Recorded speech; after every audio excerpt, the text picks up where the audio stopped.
Барлықтарыңызға сәлем. Өте дәмді үй жағдайында цезарь салатының рецептісімен бөлісетін боламын.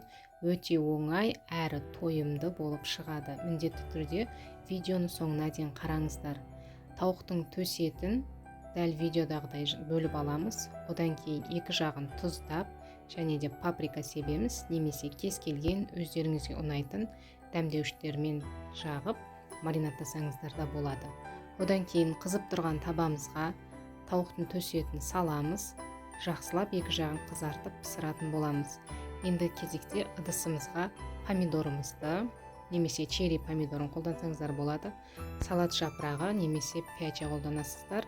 Одан кейін бөдене жұмыртқасы және де тауықтың төс етін және де сухари қолданамыз. Мен сухариді табаға кептіріп алдым. Одан кейін соус бізде майонез және де 2 чеснокты теркадан өткізіп араластырасыздар.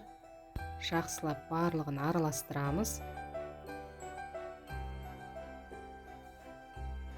Араластырған салатымызды тарелкаға орналастырып, бетіне кез келген сыр себеміз. Видеода көріп тұрғандарыңыздай барлығын бетіне сеуіп жағамыз сырдың.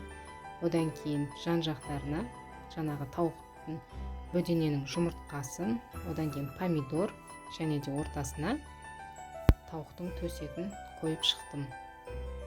Бөдененің жұмыртқасы болмаса, тауықтың жұмыртқасында қолдана берсеңіздер болады.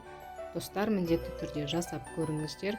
Өте дәмді әрі тойымды, жеңіл болып шығады.